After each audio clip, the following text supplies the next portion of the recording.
last day of Pirate Jam. It's Thursday morning and we are sailing back to the marina with Esper by our side. The guys are going to continue working on their projects and we're going to start winding down this jam.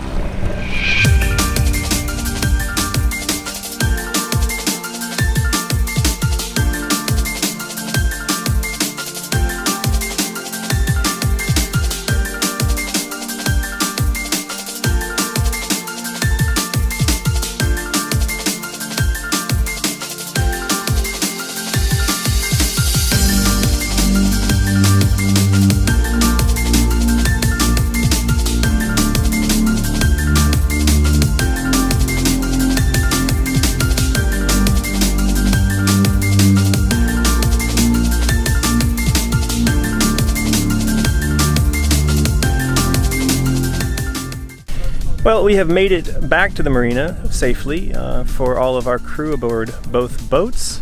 Pirate Jam returns to land, so we're going to go have a nice lunch and then get back to work on the games. My biggest fear of the last day of Pirate Jam is just getting everything done.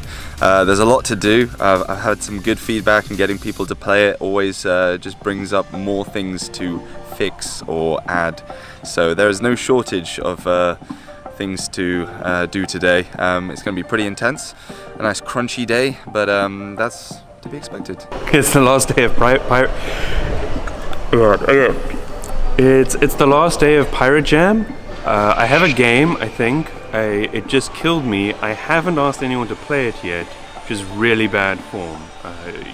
I should have been getting people to play it as I went along almost from the first day. But I had quite like a systems heavy game and I wanted all the systems to be in place because otherwise the challenge wouldn't work and there wouldn't be any interesting decisions. So now I've got this kind of game and it kind of works, and I guess I'm putting off asking him to play because I don't actually know how it's going to play out at all. And I've never quite made a game quite like this, or I haven't made this combination of things. I've never made a progression in a game jam and been successful. Now I get to be concerned about my game not actually having all the UI hooked up yet and looking quite bad. It's a very monochrome grey game at the moment, and it's probably not going to have any real graphics. The core of the game is all this AI stuff fighting each other going on in the background, and there's not really much indication of that. So now I'm just trying to build stuff that allows players to sort of like build their mechs and buy stuff from the shop and then destroy cards and repair things, and feels like a lot left to do, and I don't know if I'm going to have enough time to do it, so I'm kind of just trying to make the bare minimum functionality. If I get that all working, then I get to start making interesting cards. I might just have really boring mechs. Yeah, so it's getting pretty intense right now. We're all kind of tired, been working a lot of hours. This is basically the most critical day, trying to get our games done in time. I've got mine so you can play all the way through. It has a beginning, it has an end, but the bit in the middle is not much fun at the moment, so just desperately trying to get it done in time. It's getting sort of more and more hacky as I go along, putting sort of lots of band-aids over it to kind of make sure that it still works. So yeah, it's going to be interesting to see how it turns out tomorrow. So I found with being used to weekend-long jams and being faced with a week-long jam, I spent some time noodling around on what I wanted the content to be and focusing more on like bugs and learning the technology and all that. But normally in jams I do the opposite, where I immediately decide on the content and get that hammered out and just have a really buggy thing.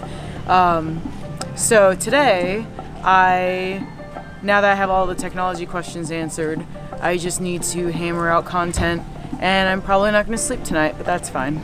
Yeah, so this is now the third iteration of my game, just kind of to showcase the design challenges that I was running into throughout the game. It's gone from a open world single player game where you're painting trees and grass and water and that sort of thing to a closed world painting grass and water, and now it's a kind of a 3-player battle game that you can play with 2 other people on the computer, so lots to play test.